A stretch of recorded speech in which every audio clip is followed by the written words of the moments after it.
Oh no, it's spreading.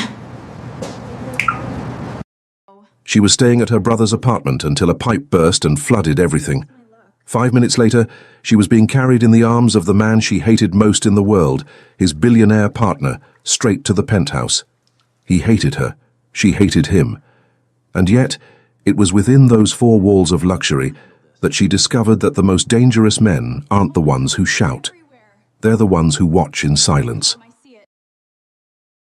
Hi, I'm Rowan. A special shout out to those of you watching Book 1 for free here on the My Stories platform, completely ad-free and uninterrupted.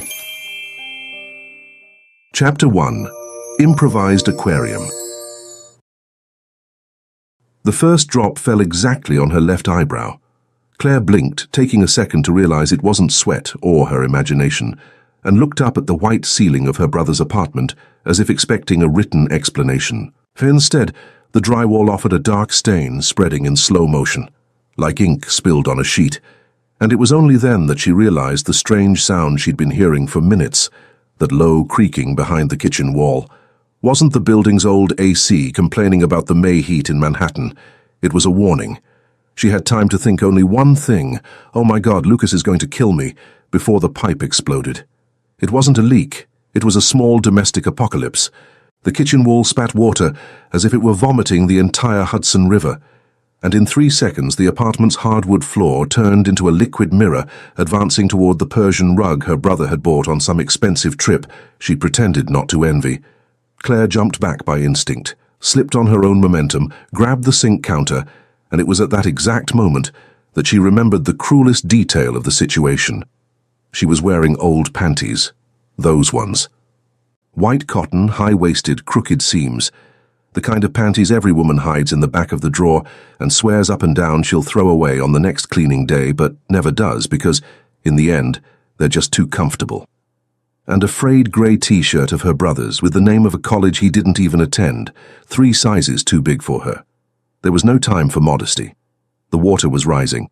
The refrigerator groaned. Somewhere on a floor below, someone started screaming in the hallway. No, no, no, no, no, she said out loud to no one, because it was the only thing her brain could produce.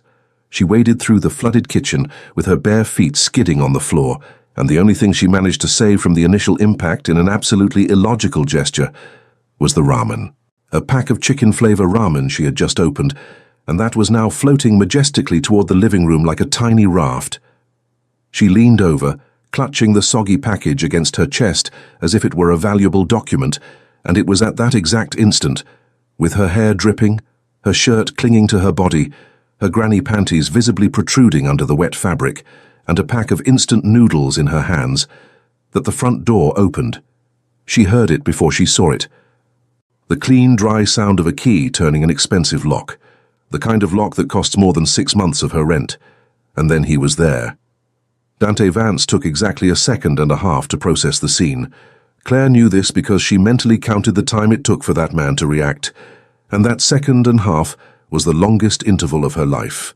He was standing in the doorway in a dark wool overcoat that cost the equivalent of a used car, tie half undone around his neck, the spare key still dangling between his fingers, and his storm-grey eyes scanning, slowly, with an almost clinical calm, the disaster in front of him, the dripping ceiling, the soaked sofa, the barefoot, drenched woman holding a pack of ramen. He didn't move. He didn't open his mouth. He just tilted his head minimally to the side, like someone checking an improbable data point on a spreadsheet. Claire felt her entire face burn even before he spoke. She had known this man for 3 years, exactly how long her brother had been his partner, and in all their casual encounters, family dinners she tried to avoid, holiday parties she spent drinking cheap wine in the corner, Dante had maintained a single consistent policy regarding her, ignoring her with a surgeon's precision. A polite greeting, a nod, and his eyes would pass over her as if she were a poorly hung curtain he preferred not to see. Today, for the first time in 3 years, he was looking at her, and she looked like an ornamental fish that had escaped its tank. "Do you always live in improvised aquariums?" he finally said, his voice low, slow, and slightly amused. "Or is today a special event?" Her mouth opened, closed, opened again. Her brain searched for 3 different responses and discarded them all because none of them matched the indisputable fact that she was soaking wet in front of the most arrogant man in New York, holding a pack of ramen. "The pipe exploded," she said, in the defensive tone of someone who is about to cry and won't admit it. "I can see that. It wasn't my fault. I didn't accuse you. You were going to." He raised an eyebrow, slowly, and the corner of his mouth rose 3 millimeters. 3 very dangerous millimeters. Claire knew women who had fallen in love for less. "I was going to ask," he said, "why you're wearing a shirt that clearly isn't yours." "It's my brother's." "I know." The silence that followed had weight. It had texture. It had a specific temperature. A temperature that didn't match the ice-cold water still dripping from the ceiling at all. Claire felt for the first time that afternoon something worse than shame. She realized he had noticed. Noticed the shirt. Noticed the wrong size. Noticed that the hem rode up with every movement. His grey eyes didn't drop even a millimeter. They stayed fixed on her face. And yet she had the clear, certain, humiliating feeling that he had registered everything. From the inner pocket of his overcoat, Dante pulled out his phone without breaking eye contact. "Don't pick up," she warned, before he could speak, her voice coming out sharper than she intended. "Lucas, he's in Tokyo. It's, 3 in the morning there. He picks up for me." It was a statement of fact, not vanity, and that was exactly what irritated her most. She crossed her arms over her soaked t-shirt, which only made the whole choreography worse, while Dante held the device to his ear, turned his body 2 degrees toward the window, and began speaking in short, efficient phrases, in a tone of voice an octave lower than she had ever heard from him. She didn't want to listen. She listened anyway.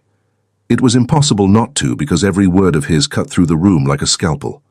"The pipe in your kitchen exploded." Pause. "Yes, she's here."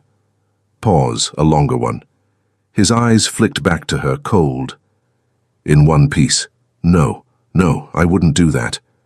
A tiny fraction of irritation. Lucas, deal with the insurance in the morning." Pause. "No. She has nowhere else to go tonight. You know she doesn't." Claire felt her stomach drop 2 floors. She knew her brother well enough to know, even from the other side of the phone, exactly what was happening. Lucas, sleepy in some hotel in Shinjuku, was handling her life as if she were a spreadsheet. And the worst, the absolute worst part, was that he was right. She had sold her apartment 3 months ago to invest in a project that didn't even have a name yet. She had nowhere to go. Her friends lived out of town. Her parents, in Connecticut, were traveling. Dante hung up the phone with a soft click and tucked it back into his pocket with the precision of someone holstering a weapon. "Grab your things," he said. "Excuse me?" "Grab your things. You're staying with me." The sentence hit Claire like a second pipe exploding. Her eyes widened, her mouth opened, closed again, and for the first time in 20 minutes, she forgot about the granny panties and the soggy ramen against her chest. "I'd rather live in my car," she said. "I'd rather throw you out the window," he replied without changing his tone. What a great first offer of hospitality. It wasn't an offer. It was in that instant that she realized with a certain unpleasant clarity that he wasn't joking. Or rather, he was joking, but only about the window part. The part about her going with him was a done deal, decided in another language, on another floor, at another level of power, in a place where her opinion simply didn't carry weight. She opened her mouth to protest again, and that's when her right foot skidded. It wasn't a dramatic fall, it was worse. It was one of those slow, stupid falls where the body understands before the head that disaster is inevitable, and yet the brain tries a million calculations in a split second. The ramen flew one way, she went the other. And before her back could meet the flooded floor, before the afternoon's humiliation could be completed in the form of a purple bruise, a hand closed around her wrist with absurd firmness, and another hand, warmer than she expected, found the curve between her ribs, holding her. The world stopped dripping for 2 seconds. Claire hung there, half tilted, half standing, her breath caught somewhere between her lungs and her throat, and his grey eyes 15 centimeters from hers. 15. She could have sworn. His scent wasn't sweet. It was a dry smell of bergamot, of new leather, of something expensive and slightly dangerous, and for a fraction of a second, a fraction, she didn't know if she wanted to push him away or sink further in. "Are you breathing?" she asked in a thin voice, because it was the only way to break the silence without falling apart completely. "Or did you freeze?" Dante took a heartbeat to respond. When he did, it was lower than before, so low she almost had to lean in to hear him, which she swore to herself she absolutely would not do. "Grab your things." He pulled her to her feet with offensive ease, let go of her as if she burned, took half a step back, and shoved his hands into his overcoat pockets as if that were the gesture that would make him less dangerous. It didn't. He just stood there, positioned between her and the door, occupying the space the way a man occupies a place when he knows it belongs to him. Claire walked past him with her chin up, pretending she still had some dignity, pretending the granny panties had never existed, pretending her wrist wasn't marked by the heat of his hand, and went to the bedroom to gather what she could before the ceiling collapsed for good. Behind her she heard his footsteps move down the hall, calm, and then the low sound of a brief phone call in Italian that she didn't fully understand. The only word she caught was idraulico, plumber. The others, she didn't want to know. 15 minutes later, she was in the passenger seat of a black sedan that smelled of new leather, with a backpack on her lap, still barefoot, still half wet, with a wool overcoat that was far too heavy on her shoulders. His, which he had thrown over her in the elevator, without saying a word, the same way one covers up evidence. She tightened her hands on the fabric. It smelled entirely like him. "I hate you," she murmured, looking out the window, watching the lights of Fifth Avenue pass by in golden blurs.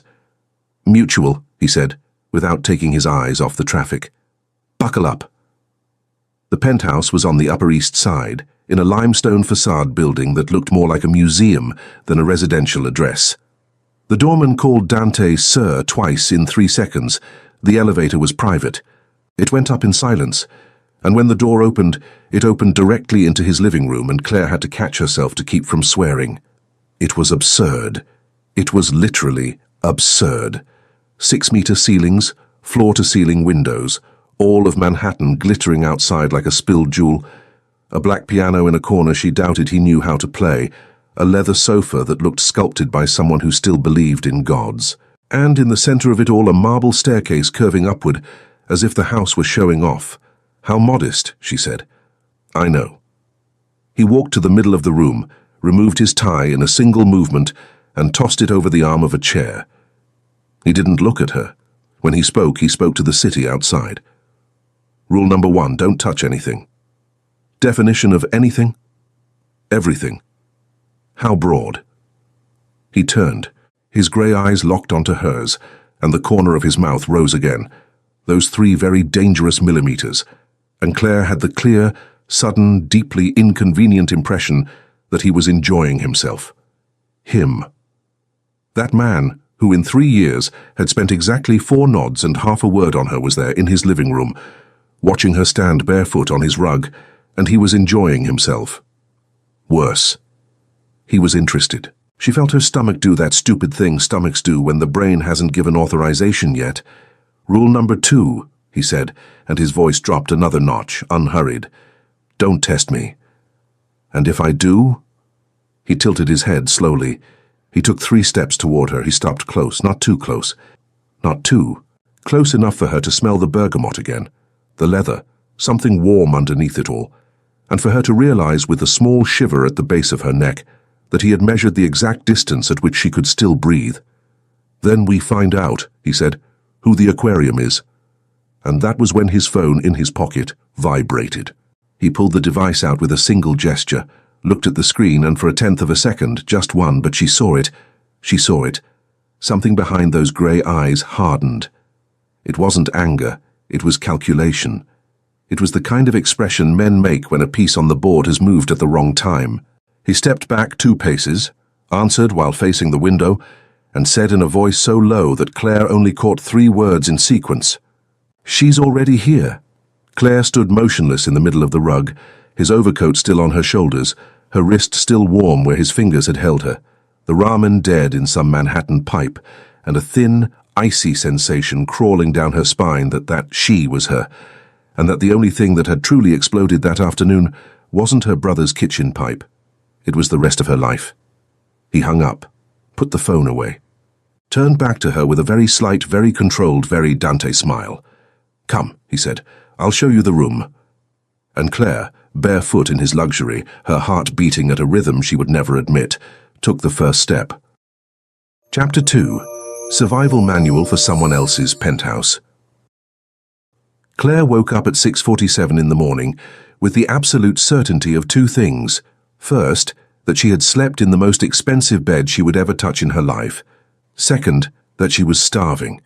A hunger belonging to someone who had lost dinner to a burst pipe and went to sleep clutching someone else's overcoat because pride wouldn't allow her to ask for an extra sheet.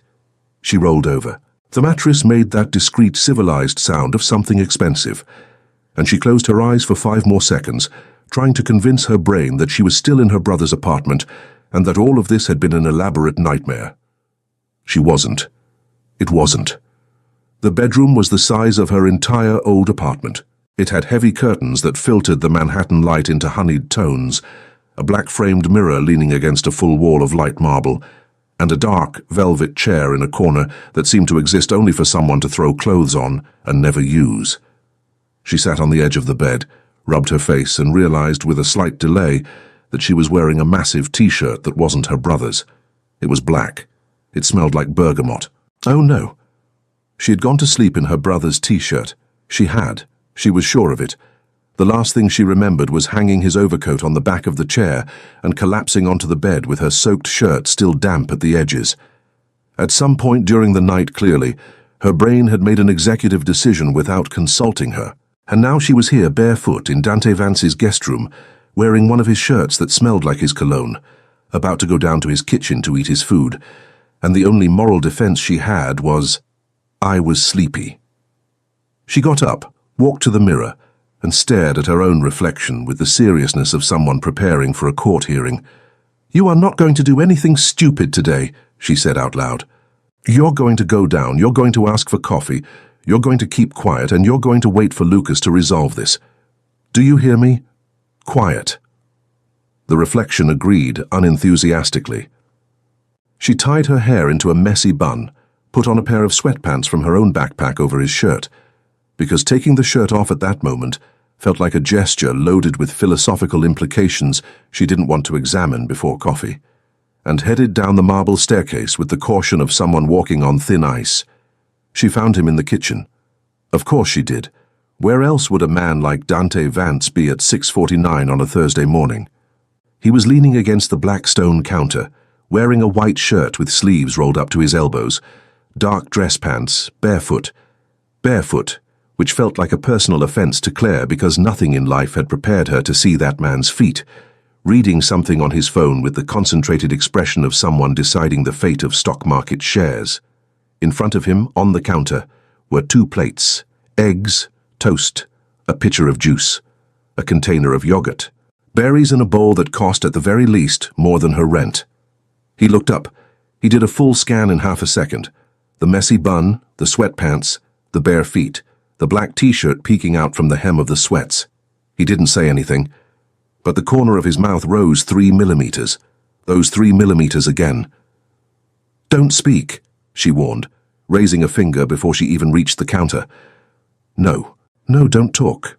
Good morning. I told you not to talk. I said good morning, Claire. It's not an insult.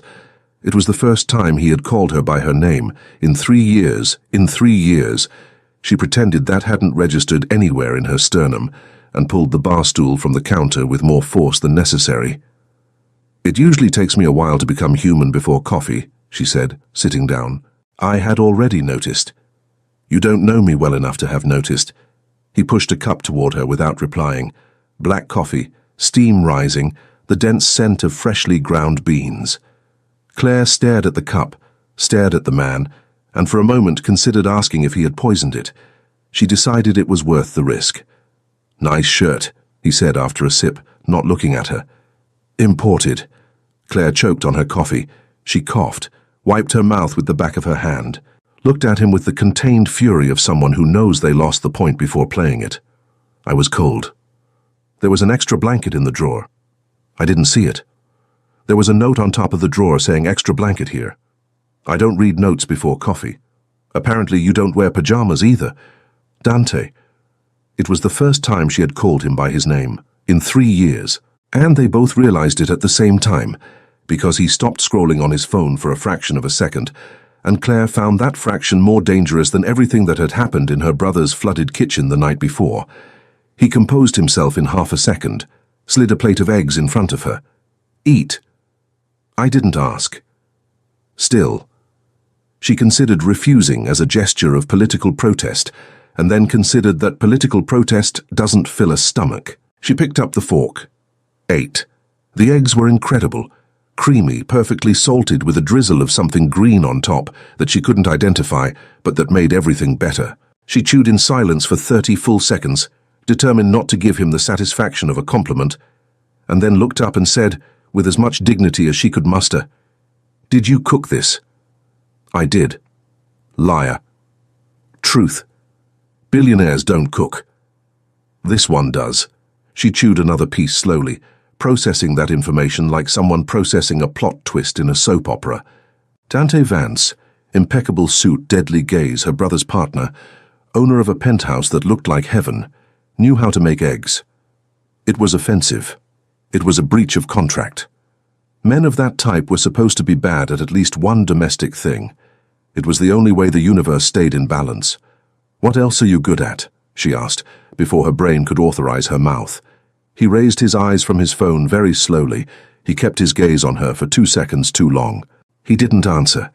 He just tilted his head about 2 degrees to the left, with that corner of his mouth rising again, and Claire felt her entire face catch fire in an upward motion that started at her neck and stopped at her hairline. "I didn't mean it like that," she said quickly. "I meant I don't know things, activities, hobbies. Do you play golf, tennis? I don't know. Polo. Billionaires play polo." "I don't play polo." "How disappointing." "I box." She stopped with her fork halfway to her mouth. "Of course you box." "Why?" "Because you're exactly the type of man who boxes. You have a boxer's face. You look at me like you're calculating if I could take a punch to the solar plexus." "Could you?" "No." "That's what I calculated." She laughed. She laughed unintentionally. She laughed with her mouth full. She laughed that stupid laugh that escapes before censorship. And when she composed herself, she saw, in the exact spot where Dante Vance's stone face had been 2 seconds prior, something different. It wasn't a smile, it was a crack in a smile, but it was there for half a second. And it was enough for Claire to understand, with absolute inconvenient clarity, that this man was much more dangerous when he was amused than when he was serious. She looked back at her plate, faking extraordinary interest in a piece of toast, and tried to change the subject. "What time are you leaving?" "In 20 minutes. "Great." "Why great?" "Because then I'll be able to breathe." "You are breathing." "Barely." He raised his eyebrows slowly and set his phone down on the counter. For the first time that morning, he gave her his full attention. It wasn't an aggressive look. It was worse. It was a curious look. Studious.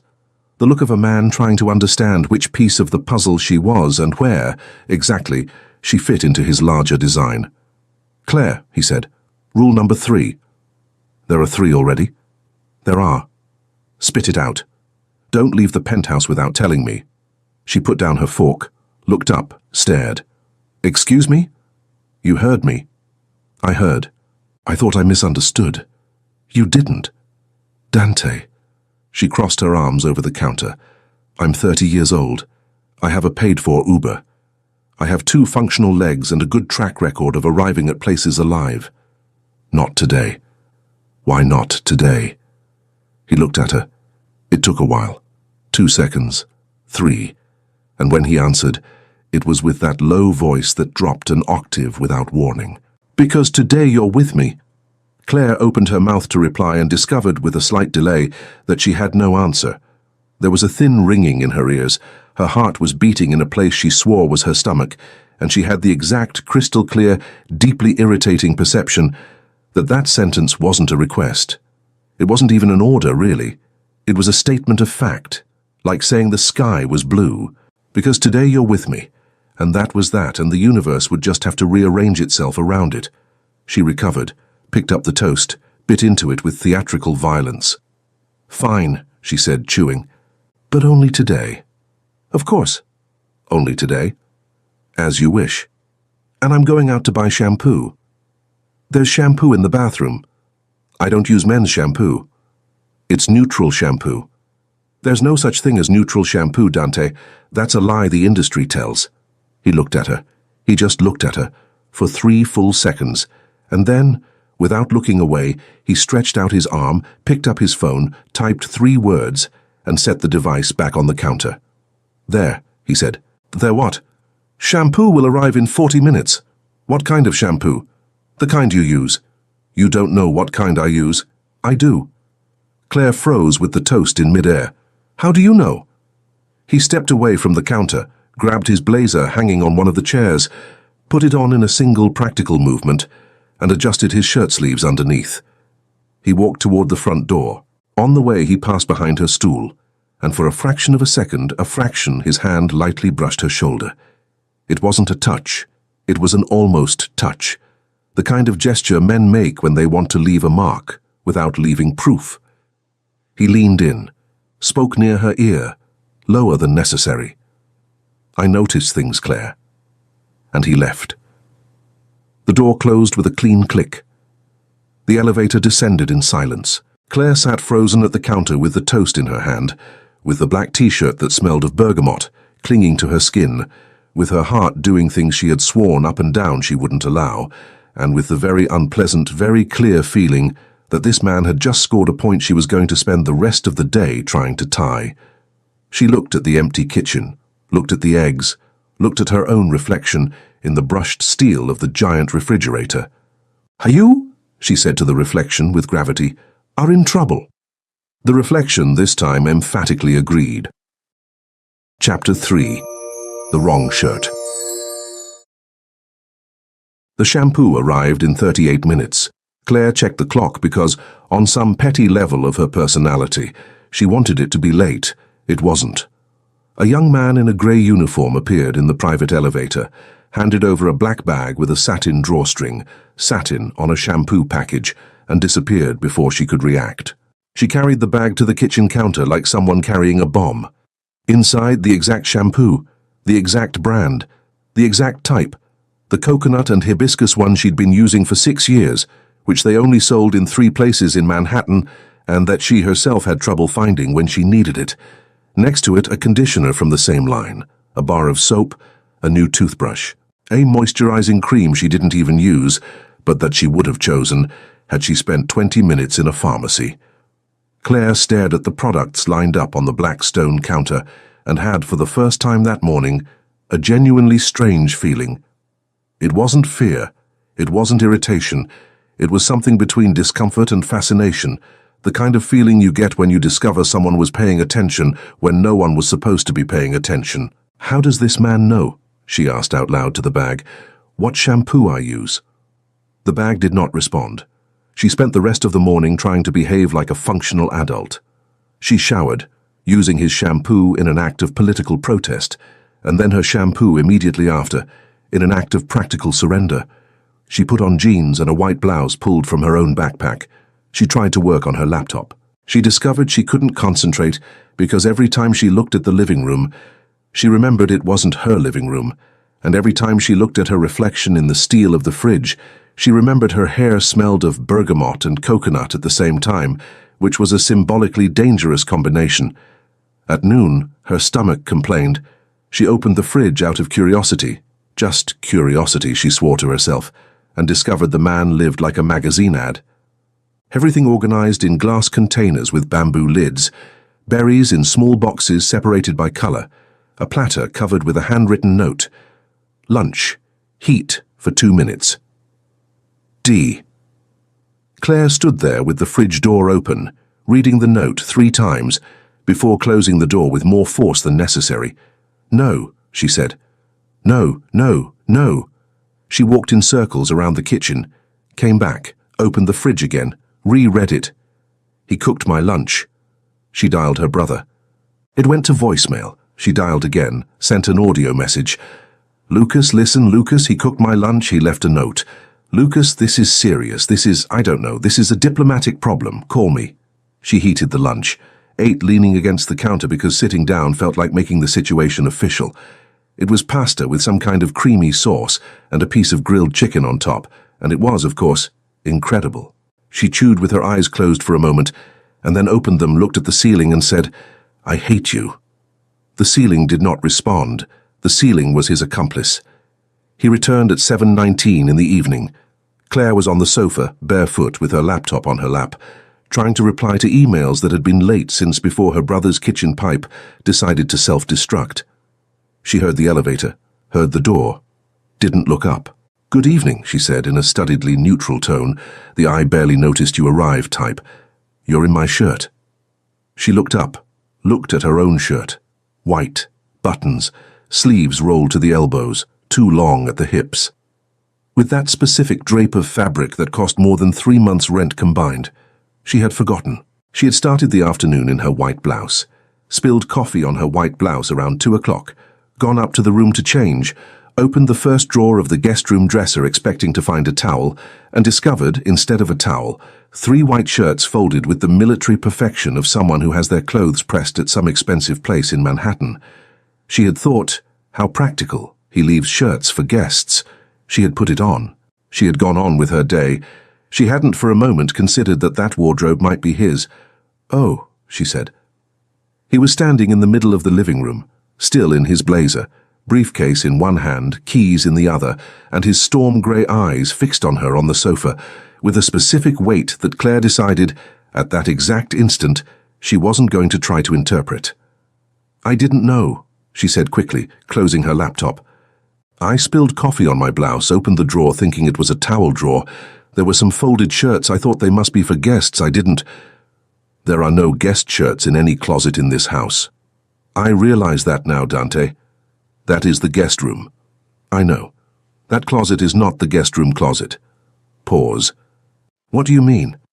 He tilted his head about 3 degrees slowly, with that look of someone about to explain something very obvious to someone who should have noticed it on their own. "That is the closet for my bedroom, Claire." She was silent for 2 full seconds. "Your bedroom is across the hall." "It is." "Then why is one of your closets in my room?" "Because the suite has 2 closets, one on each side of the hall. I use both." "You slept on the wrong side." Claire looked at her shirt, looked at him, looked at her shirt again. She felt her entire face enter slow-burn combustion from the bottom up. "Does that mean I slept," she said slowly, "in your room?" "You slept in my guest bed on my side of the suite." "Why do you have 2 sides of a suite?" "Because I do." That's a billionaire answer. It's the only answer I have. She closed her laptop with more force than necessary, stood up from the sofa and discovered, with a slight delay, that standing up made everything worse. His shirt draped over her hips with a specific weight, a slide of expensive fabric, and she realized with horrible clarity that she hadn't put pants on over it. She had short cotton shorts underneath, perfectly honest, but the shirt covered more than the shorts and the whole choreography looked from a distance exactly like what it wasn't. Dante registered it. Claire saw the registration happen in slow motion in his eyes. The bottom-to-top scan, controlled, 2 exact seconds, the kind of look that didn't slide, that paused at specific points, that measured and archived. He looked away first. It was a small victory for her. He looked away to his blazer, took the blazer off with that irritating efficiency and tossed it over the arm of the chair. "Take it off," he said. "Excuse me?" "The shirt, Claire." "I'm not taking off the shirt in front of you, Dante. What is wrong with you?" "Take it off in the room. Give it back later." "Oh. What did you think I meant?" "Nothing. Nothing. I didn't think anything. I'm going now." She walked past him with her chin up and her dignity hanging by a thread. At the exact instant her shoulder passed the level of his arm, he moved, minimally, and his fingers caught the hem of the shirt sleeve. He didn't pull. He didn't hold. He just caught it, just enough to stop Claire in the middle of the hallway. She stood motionless. He was behind her. She couldn't see his eyes. She only felt his breath, 3 steps away, maybe 2, and the specific heat men of that type emitted when they were too quiet. "Claire." "Mm-hmm." "Next time." His voice dropped, unhurried. "Check whose closet it is." "Okay." "And whose shirt?" "Okay." He let go of the sleeve. Claire walked the last few steps to the stairs, with the very specific feeling that each step was higher than it should be. She went up without looking back, locked the bedroom door with more force than necessary, leaned her back against the door and closed her eyes, and discovered she was, with concrete humiliation, wearing a silly smile on the corner of her mouth. "Stop," she whispered to herself. "Stop. Stop. Stop." She took off the shirt, folded it. It smelled like him. She thought about throwing it on the floor in a gesture of protest, and realized mid-gesture that the protest was useless because she had already lost the war the moment she put it on without realizing. She hung it on the back of the chair. She put on one of her own shirts, loose, safe, with no symbolic implication whatsoever. She sat on the edge of the bed, stared at her reflection in the black-framed mirror, and took 3 deep breaths. "You go down," she told the reflection. "Apologize for the misunderstanding, act like an adult, and tomorrow Lucas will resolve everything." The reflection, for the 3rd time in 24 hours, agreed unenthusiastically. She went down 10 minutes later. The living room was in half light. He was on the balcony, his back to her, phone to his ear, speaking softly. The glass door was ajar. Claire was going to call out. She opened her mouth to call out, when a word cut through the glass and stopped her mid-step. "No, she can't know yet." Claire stood still. His voice was different. It wasn't the voice that had talked to her in the kitchen that morning. It wasn't the voice that had asked her to take off her shirt 3 minutes ago. It was a lower voice, harder, without any of the 3 millimeters of a smirk, and there was something underneath it that Claire recognized unintentionally. Calculation. "I said I'd handle it." Pause. "I said I'd handle it. She's here. She's going to stay here." A longer pause. "Let Lucas worry about Lucas. The sister is my problem now." Claire held her breath. "How long until the next move?" he asked. "Right. Let me know when you hear. And keep both men at the entrance." Pause. "No. Discreet. She can't see them." He hung up. He stood still for another second in the darkness of the balcony, hands in his pockets, looking at the city. Claire took a step back in silence, her heart beating in the wrong place, and discovered too late that she was no longer anyone's guest. She was someone's piece, and the game had already begun much longer ago than she imagined. Chapter 4. What She Shouldn't Have Heard. Claire climbed the stairs in the dark with the precision of someone defusing a bomb, every step measured, every breath held, her heart beating in an absurd place somewhere between her ribs and her throat, as if her body had forgotten basic anatomy and decided to improvise. She reached the upstairs hallway, closed the bedroom door behind her with the care of someone closing a nursery door, and only then, leaning against the cold wood, did she let her lungs do their job. "The sister is my problem now." The sentence kept thumping. It thumped as she crossed the room. It thumped as she sat on the edge of the bed. It thumped as she pulled her phone from her backpack, with fingers that felt half numb. She called her brother. Voicemail. She called again. Voicemail. She sent a message. Deleted it, sent another, deleted it. She wrote "Lucas, call me now," reread it 3 times, considered that it sounded hysterical, considered that the situation justified sounding hysterical, and sent it. She stared at the screen with the fixation of someone waiting for test results. Nothing. The 3 dots didn't appear. The scene, check marks, didn't appear. In Tokyo it must have been, 8 in the morning. He should have been having breakfast in an expensive hotel. He should have had his phone next to him. He should have picked up. He didn't pick up.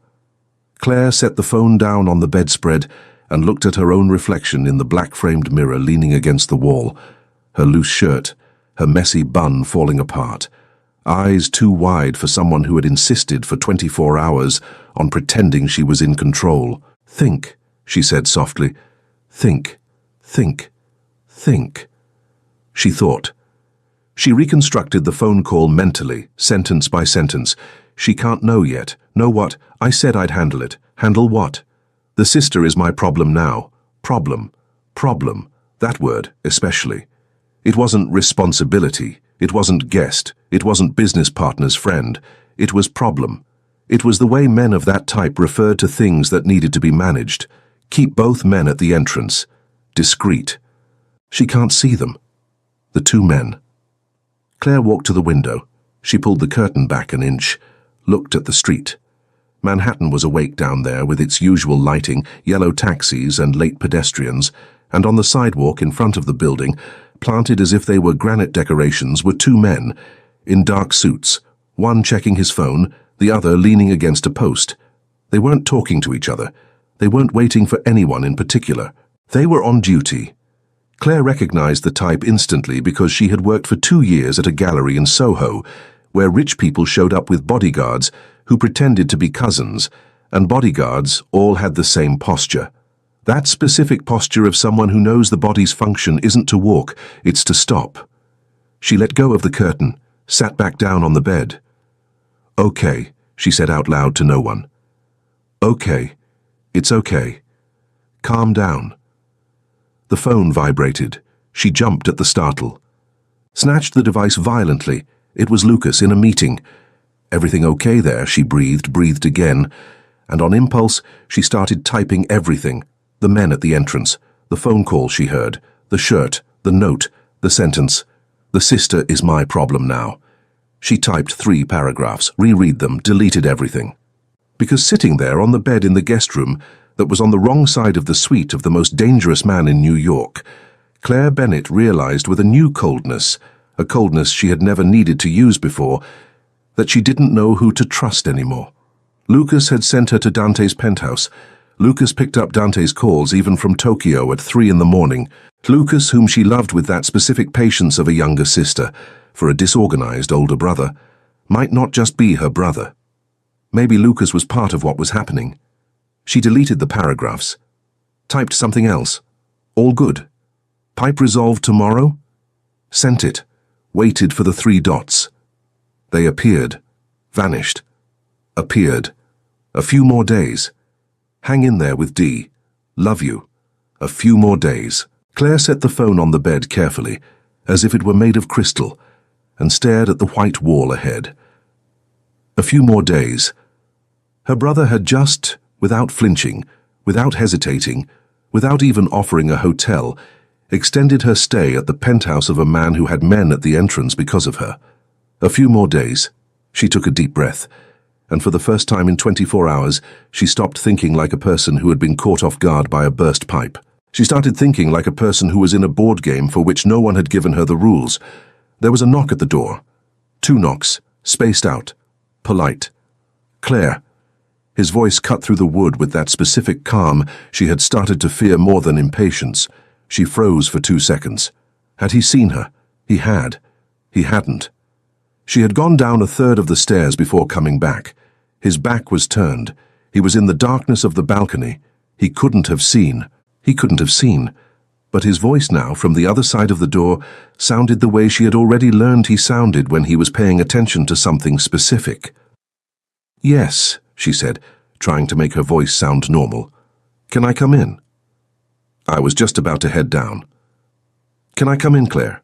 She swallowed hard, looked in the mirror, adjusted her hair in a useless gesture, went to the door, opened it a crack. He was there. He had changed clothes.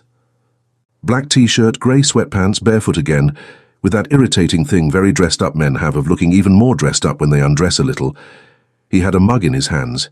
Tea, the scent of chamomile and honey. He held out the mug. "You didn't eat dinner." "I'm not hungry." "Liar." "Dante." "Take the tea, Claire." She took the mug because it was easier to take it than to keep holding the door. Her fingers brushed his for a fraction of a second, and she noted against her will that his hands were warm. He stood in the doorway. He didn't enter. He just looked at her, really looked at her, the way he had that morning in the kitchen, with that clinical curiosity of a man trying to assemble a puzzle, and Claire had the very clear, very uncomfortable feeling that he was reading things in her face that she didn't want to be there.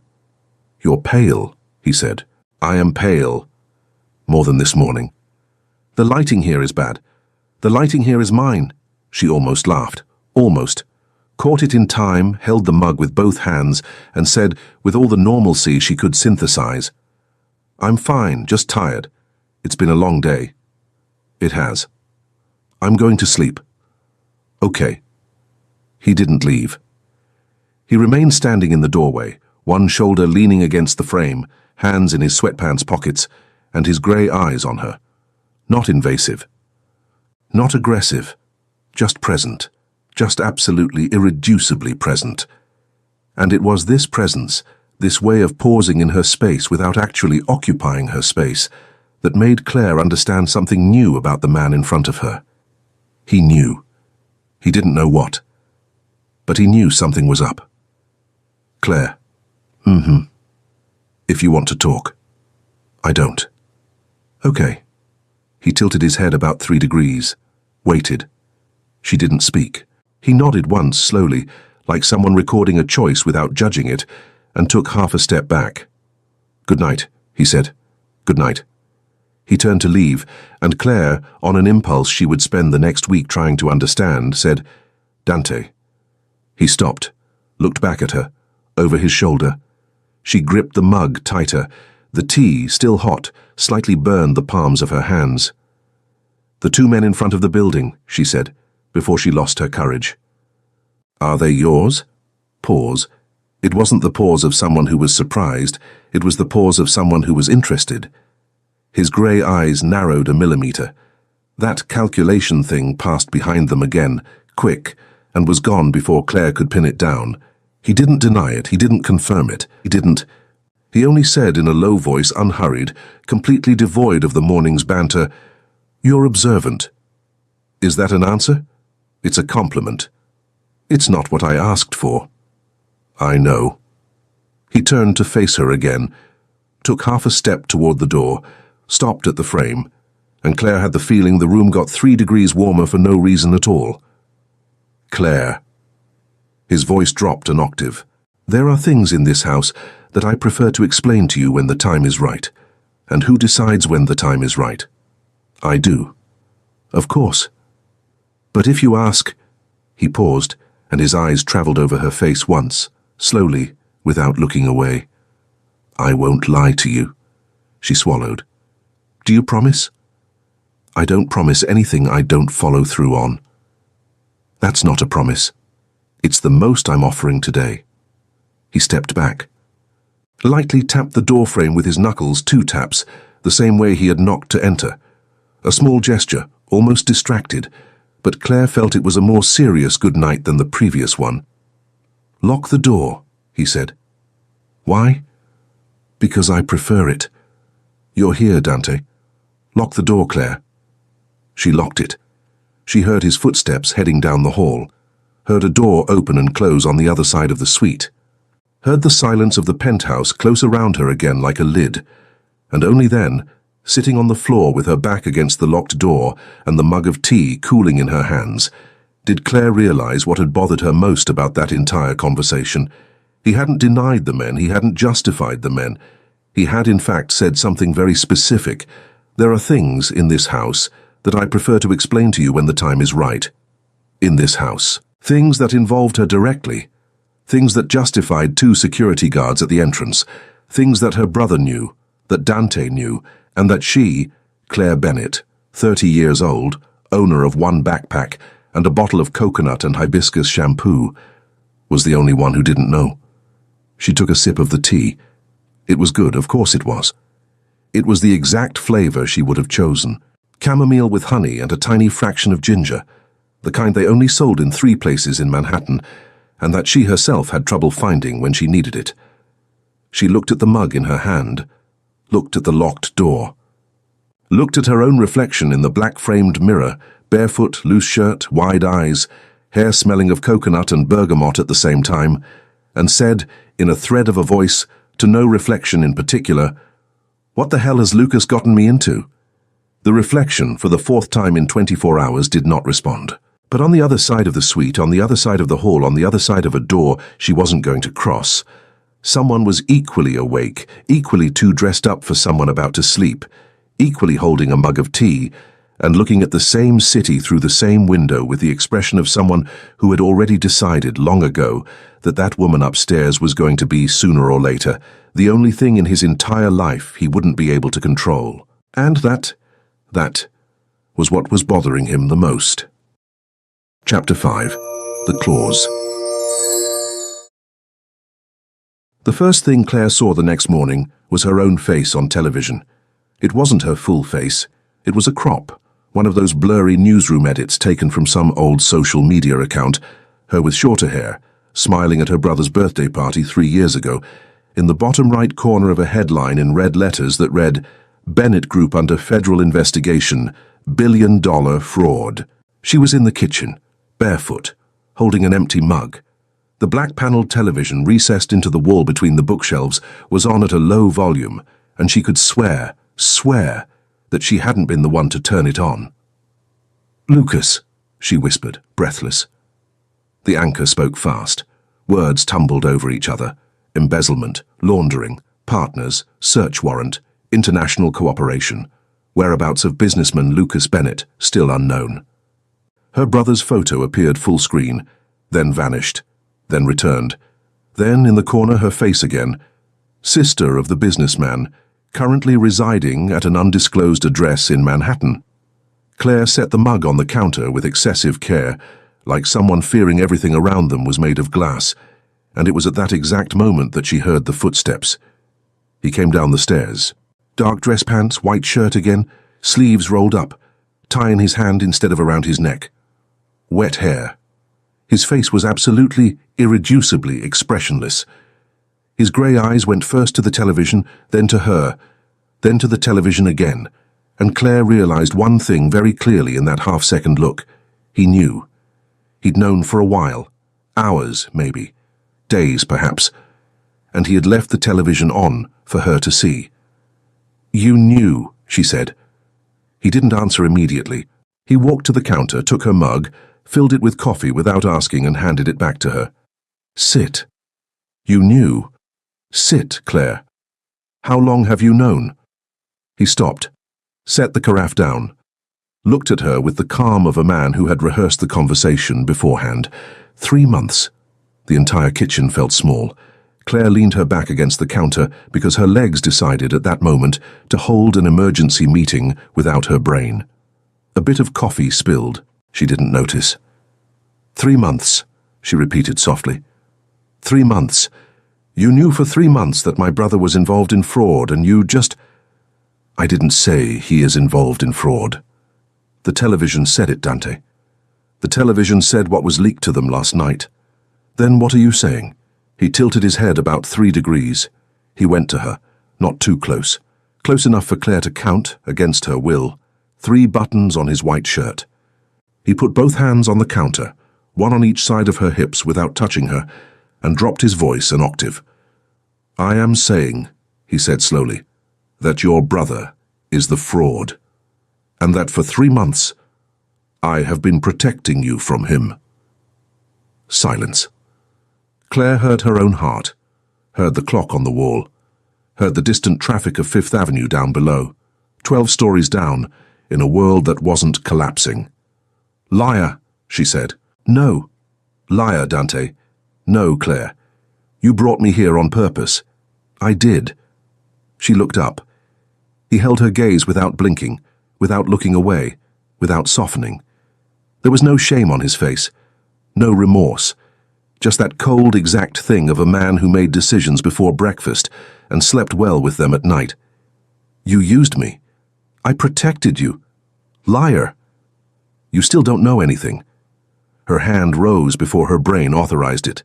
It wasn't a slap. It was a small shove to his chest, his sternum, 2 fingers, more out of disbelief than violence, and he didn't move. Not a millimeter. He just lowered his eyes to her hand, then looked back up at her face with an almost patient calm.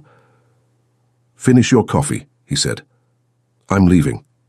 "No, you're not." "Who are you to decide that?" He stepped away, went to his briefcase on the counter, opened it, pulled out a thin black leather folder like a dossier, and laid it on the counter in front of her. "I," he said, "am the creditor."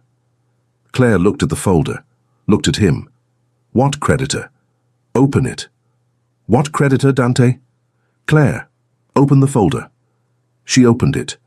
There were only a few sheets, high grammage paper, letter-headed, in dense legalese. Personal Guarantee Agreement, the header read. She scanned the lines, her focus fraying. The debtor, hereinafter referred to as L.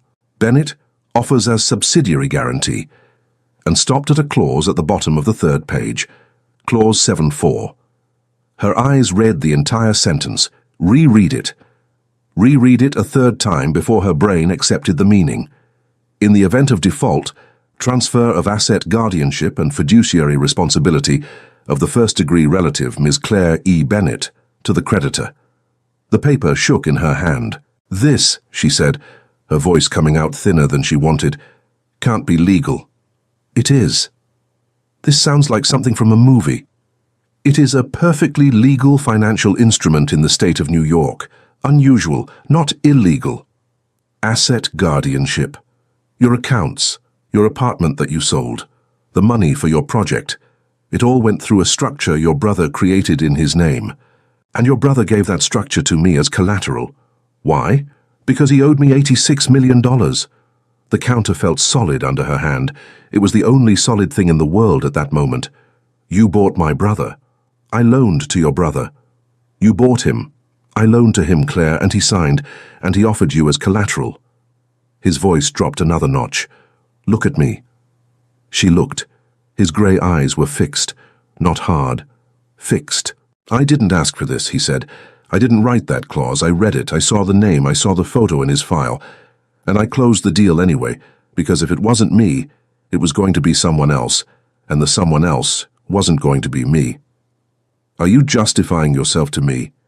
I'm explaining it to you, as if that's any better. It is better. She laughed, a joyless laugh, a harsh, rasping sound, and she dropped the folder on the counter with more force than necessary. So that means I am, she said, a clause. Somewhere in this city there's a contract where I'm an attachment. You are Annex number 3, Dante. It was humor. It wasn't funny. I know. She rubbed her face. Her fingers were shaking. She hated the fact that her fingers were shaking. She forced the air in and out of her lungs in a regular rhythm, counted to 5, and when she looked back at him, her voice was steadier than she expected. So that's why I'm here. In part. In part. The other part, he said, I prefer to explain to you when the time is right. You promised not to lie to me. I am not lying. I am postponing. It's the same thing. It isn't. She stepped away from the counter, went to the window, looked at the city. The two men were still on the sidewalk down below, and now she understood. They weren't there to protect her from the outside. They were there so she wouldn't leave. I'm leaving, she said without turning around. You can't. I can. I have legs. I have a passport. Federal law enforcement wants you for a statement as early as today, Claire. The press knows your name. Your face is on 3 channels. If you walk out that door alone today before noon, you're in a squad car or on a headline. She closed her eyes. And if I stay? If you stay. His voice was closer, and she felt a slight shiver on the back of her neck, realizing he had approached in silence. You stay with me. Under my protection, with my lawyers, with my version of the story, and no one touches you without going through me first. She opened her eyes, kept looking at the city. Why would you do that? Pause. The pause was long. The pause was the most sincere thing Claire had heard from him in 24 hours. Because I grew up with nothing, he said finally, and his voice came out lower, less polished, more him. And when I finally had something, the first thing I learned was that trust is the most expensive currency in the world. People sell it cheap. I don't. Pause. And I don't let anyone touch what is mine. I'm not yours. That is still up for debate. She turned. He was 1 step away from her. 1 step, maybe less. His hands were in his trouser pockets, his chin down, his grey eyes moving in a slow path over her face, forehead, eyebrow, nose, mouth, and returning to her eyes with a deliberate slowness that carried more weight than any touch. Claire felt her chin tremble once. She clenched it. I'm not going to cry in front of you, she warned. No one asked you to cry. I won't. All right, she cried, It was fast. It was just one tear, then another, then that feeling of pressure in her chest that doesn't hold back even when you want it to, and she turned her face to the window because it was the last gesture of pride she could manufacture. Dante said nothing. He didn't approach. He didn't touch her. He just stood there, exactly where he was, and waited. When she looked back at him, he was still in the same place. "This," she said, wiping her face with the back of her hand, "doesn't change anything. It certainly doesn't. I still hate you. It's on the record. I'm going to read the entire contract. I expected you would. I'm going to hire my own lawyer." His expression changed a millimeter. "No?" "Yes, Dante. I'll give you one from my team. Then he's yours. He's good. He's yours." He took a deep breath through his nose. It was the first time in the entire dialogue that he showed anything resembling impatience, and Claire recorded that crack with a small, petty, deeply necessary satisfaction. "A name," he said finally. "I'll give you a name. Just one. External. Honest. But nothing else. Deal." "And he comes here." "Excuse me?" "Here, in this house. You are not going out to meet any lawyer today." She was going to protest. She was. Her mouth had already started to open. That was when his phone on the counter vibrated, and he looked at the screen, and his expression changed for the second time that morning. He answered without moving away. "Vance." Pause. His eyes rose to Claire. They stayed on her as he listened. "Already." Pause. "Send him up." He hung up. "Who is it?" "The name." "What name?" "The lawyer." "You called him," she said, not understanding. "When?" "Last night." "Last night?" "When you locked the bedroom door." Her mouth opened. "Closed, opened again. You knew I was going to ask for a lawyer. I knew you were going to need one. You are insufferable. It's on the record." The elevator chimed, the door opened, and out stepped a man Claire didn't know. In his 30s, wearing a navy blue suit that was a breath more unpretentious than Dante's, thin-framed glasses, a friendly smile that seemed genuine until further notice. Brown leather briefcase, not black. A lighter walk. More human. He extended his hand to her first, before greeting Dante. "Claire Bennett, Adrian Cole. Pleasure." His hand was dry, firm. The smile remained in his eyes 2 seconds longer than protocol required. Claire felt the air change temperature behind her. She didn't look at Dante. She didn't need to. She knew, without needing to check, that his grey eyes had dropped to Adrian Cole's hand the exact instant it touched hers, and that something, in a very specific place in that man, had registered it. "Pleasure," she said, holding Adrian's smile a second longer than she needed to. "Shall we talk?" "Of course." "Here?" he asked, looking at the room. "Here," Dante answered before she could. His voice was an octave lower than normal. Adrian looked at Dante, smiled again, the same friendly, unhurried smile. "Mr. Vance," he said, "I'm going to need to speak with my client in private." Pause. The pause lasted exactly 2 seconds. Claire didn't breathe during either of them. 30 minutes, Dante finally said, without looking away from Adrian. "In the library, the door stays ajar." "Closed," Adrian corrected politely. "Ajar. Mr. Vance." "Mr. Cole?" The two men measured each other for a short, civilized moment, the way men of that world measured each other, without raising their voices, without moving a muscle, with their eyes doing all the work. Claire grabbed the folder from the counter, held it with both hands, and said with the most calm she could gather, "Ajar." Adrian tilted his head, conceding. Dante didn't tilt anything. But as she passed him toward the library with Adrian Cole behind her, she heard his voice softly near her ear, in a tone only she could hear. "He looks at you too much." She didn't stop. She didn't turn. She didn't answer.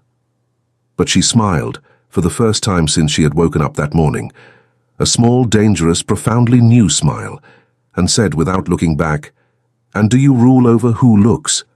His voice came a fraction of a second later, lower, closer, more Dante than anything. Chapter 6. Run. The meeting with Adrian Cole lasted 28 minutes. Claire left the library with the folder under her arm, 3 pages of notes on her phone, and the new, harsh, organized certainty that she was in much bigger trouble than she had imagined. Adrian had been direct. The clause is valid. The contract is valid. Your brother had a warrant for preventive detention issued at 6 this morning. And Mr. Vance is today legally the only thing between you and a federal subpoena. She had asked, "And is he going to protect me?" Adrian had taken a second longer than necessary to respond. He will, in his own way. It was that last phrase, in his own way, that stuck in Claire's head for the rest of the morning. At 1 in the afternoon, she said she was going to sleep for a bit. She climbed the stairs, locked the bedroom door, sat on the bed, waited exactly 15 minutes, timed on her watch, and then she did the stupidest thing of her life. She grabbed her backpack, changed clothes quickly, jeans, dark shirt, sneakers, grabbed her passport, grabbed the little cash she had. She stepped through the room, crossed the hallway in silence, and went down the service stairs she had mapped out when she explored the penthouse the night before. She didn't go through the main entrance. She went through the garage. Her intuition was right. The garage security guard was facing the street gate, not inward. She crossed, hugging the wall, reached the side service door, and pushed. Manhattan received her in full. Strong sun, honking, the smell of burnt pretzels from some cart on the corner. For the first time in 24 hours, Claire breathed the air of a city that wasn't his, and for 2 whole blocks, she really thought, she had won. She hailed a taxi on Lexington. She gave the address of a friend in Brooklyn, who she knew was traveling, but for whom she had a spare key and a hidden envelope in a place Lucas had never had access to. It was a bad plan. It was the only plan she had. The taxi pulled into traffic, and that was when she realized the taxi wasn't turning. The driver passed the 59th Street intersection, past the bridge entrance, kept heading south. "Hey," she said, "you missed the turn." The driver didn't answer. Claire looked at the rearview mirror. The driver's eyes in the mirror weren't looking at her. They were looking at the phone mounted on the dashboard, on an app that wasn't for a taxi. "Stop the car." He didn't stop. "Stop the car." The door locks clicked down with that dry, electronic, civilized sound that separates a person's life into before and after. Claire pulled the handle. The handle didn't budge. She pulled again, harder, and the taxi turned into a darker side street, one of those in Manhattan between brick buildings, and in that instant she had the clearest thought of her life. I did exactly what he told me not to do. Dante took 11 minutes to realize. He was in the downstairs office. He'd finished a call. He'd ordered coffee. The entrance guard, on a good impulse, had notified him that Miss Bennet seemed to have left through the garage. Seemed. Dante didn't raise his voice. He didn't hit anything. He just stood up with that measured calm he had, went to the penthouse security panel, opened the tracking app he had installed on her phone the first night, an app she never knew existed, hidden behind a system update he had authorized via the parental controls of her carrier contract, authorized legally within Clause 7.4 that she had read 3 hours earlier, and watched the blue dot cross Lexington, heading down toward the Lower East Side. He grabbed his coat. He said one word into the phone. "Let's go." The taxi stopped at a warehouse. Claire didn't see the warehouse. She saw a garage door rising, the light changing from sun to shadow, and the taxi entering a concrete space smelling of oil and coal dust. The door lowered behind her. The driver got out of the car. Another man appeared from the darkness. Another. 2 men now, and neither of them was one of the guards from the building. Her door lock clicked up. "Out," said the one who had appeared, an accent hard to place. "Don't scream." Claire got out. Her legs were shaking at an embarrassing rhythm, but her head was unbelievably sharp. She recorded 3 things: the side exit door on the left, the red light of a camera in the corner, and the fact that neither of the 2 men had a visible weapon. Yet. "Who sent you?" she asked. "Move." "Who sent you?" "Move, Ms. Bennet." They knew her name. Of course they did. She walked. Dante arrived 4 minutes later. He didn't knock on the door, he didn't negotiate. The black car entered through the garage door before it had even finished rising, and what happened in the next 4 seconds was too fast for Claire to process immediately. There was a sound, there was a short shout. There was a man on the ground and another against a wall with someone's forearm pinning his neck. It wasn't Dante's forearm. It was one of the 2 guards from the building, who was with Dante in the car and moved with the economy of motion of someone who did this professionally. Dante crossed the warehouse without running, without shouting, without looking at the men on the ground. He came straight to her. He stopped a step away. He looked her over completely in 2 quick seconds. Face, wrists, neck, hands. And when he confirmed she was intact, something in his shoulders dropped a millimeter. It was the most vulnerable thing Claire had ever seen in that man. And then he spoke. Do you have any idea what you did? His voice wasn't loud. It was worse. It was low, compressed, with something cracked underneath that Claire had never heard before. Dante, you left. He breathed through his nose. You left the house. Alone. Today. Dante, I told you not to leave. I know. I told you not to leave, Claire. It was the first time he had raised his voice. The first time in 3 years. And Claire, who had entered that warehouse trembling with fear of the unknown, discovered with an absolutely new startle that what was trembling now was something else. His grey eyes were darker than she had ever seen, and there was something in them she took a second to recognize because she had never expected to find it in that face. It was fear. He was afraid. For her. I'm fine, she said softly. You are not fine. I am. Look. She held up her hands, showed them. In one piece, look. He looked. He looked at her left wrist, then the right, then took her chin with 2 fingers and turned her face a millimeter to one side, checking, and the gesture was so delicate, so completely out of character for the man who had shouted 2 seconds ago, that Claire felt her chest tighten in a way she wouldn't admit even under torture. Did they touch you? No. Claire. No, Dante. They didn't touch me. He took a deep breath, let go of her chin, took half a step back. He ran a hand over his face, through his hair, and for the first time in her life, she saw Dante Vance need a second to compose himself. When he looked back at her, his eyes had hardened again, but his hand, when it rose to support the back of her neck, was warm and firm, and he pulled her close without any care for the choreography, without any calculation. He leaned his forehead against hers. For 2 seconds, just 2, with his eyes closed. Don't do that to me again, he said. It was a request.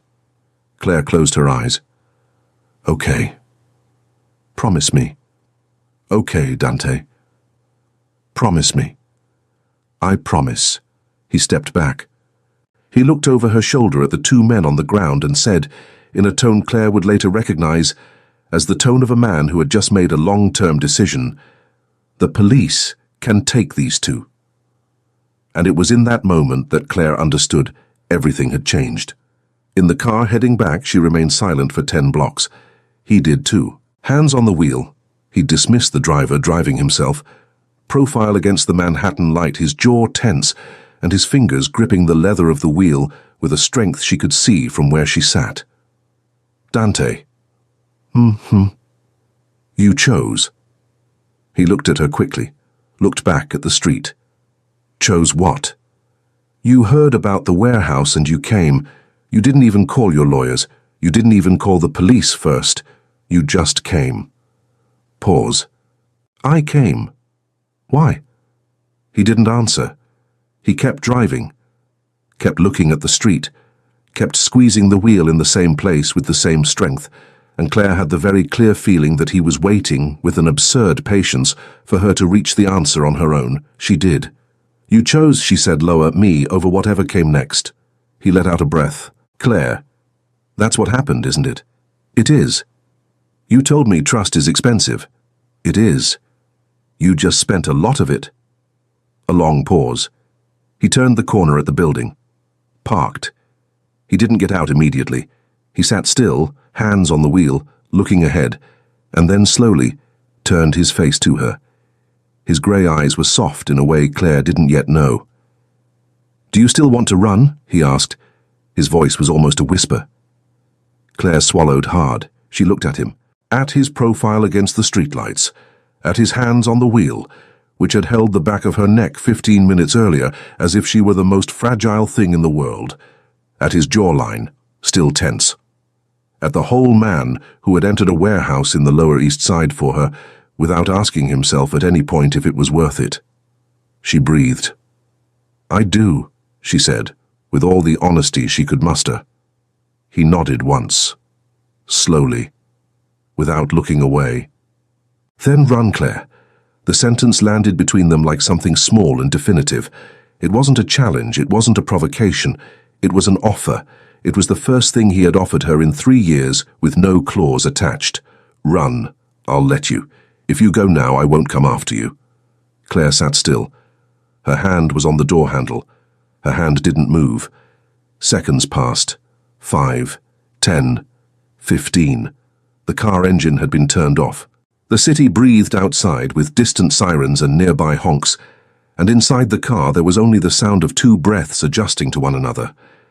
She let go of the handle, slowly. "No," she said. That was all. He closed his eyes for half a second. When he opened them, there was something new there, something Claire would never be able to describe properly afterward, even if she spent years trying, and his hand crossed the space between them, found hers on top of the seat, and entwined his fingers with hers. It wasn't a squeeze, it was a decision. "Come," he said. She went. They went up in the elevator together, in silence, his fingers still in hers. When the penthouse door opened, and the view of the entire city unfolded in the living room like an opened jewel again, Claire stopped in the middle of the rug, turned to him, and asked the only question that remained. "And now?" Dante brought her hand to his mouth. He pressed his lips to her knuckles. He took his time. He didn't take his eyes off hers for a single moment. "Now," he said against her skin, "we decide together what the next clause will be." She smiled. It was small. It was tired. It was real. "I have demands. I expected you would. Many. It's on the record." And for the first time in 28 hours, under the Manhattan light that entered in gold through the glass wall, in the most expensive penthouse on the Upper East Side, with a contract in pieces on a black stone counter downstairs, and an entire life to rewrite from that moment on, Claire Bennett leaned her forehead against the chest of the man who had sworn, 28 hours earlier, to throw her out the window. He closed his arms around her. He said nothing. He didn't need to. Outside, the city remained unaware. Inside, she was no longer running. But tomorrow would have to come, and when it arrived, it would be like a bomb. Hey, Rowan here. That's it for Book 1, but guess what? Book 2 is already done. You can grab access to it for just a small fee. The next morning, she had to return to her brother's apartment. There was a strange silence. Everything was too tidy.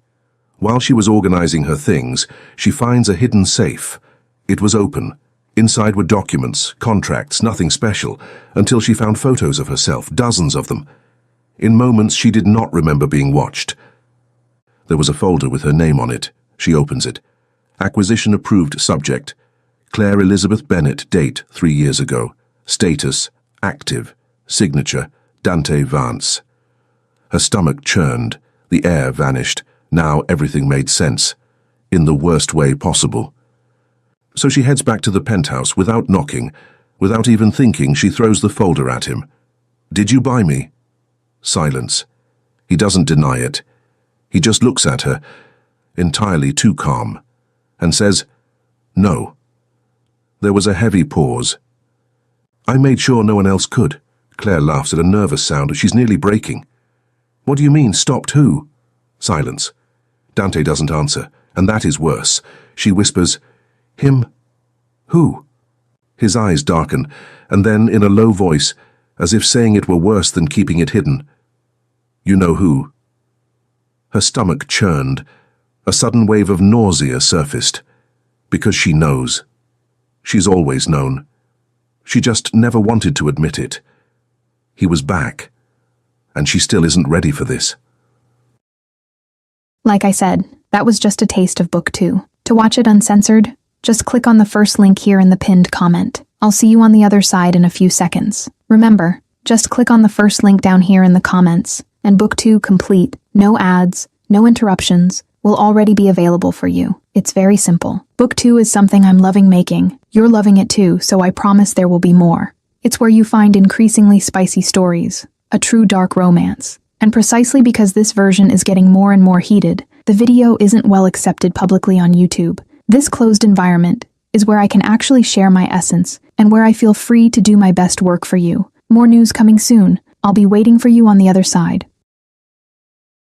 Now, unfortunately, a lot of people have been downloading our audio, effectively copying the entire story, and just re-uploading it to YouTube. If you want to watch the original story and be the first to get the next ones, search for My Stories by Rowan on YouTube for the best billionaire and CEO romance content. Remember, the official channel is My Stories by Rowan on YouTube and the My Stories platform. I'll be waiting for you there. Love, Rowan.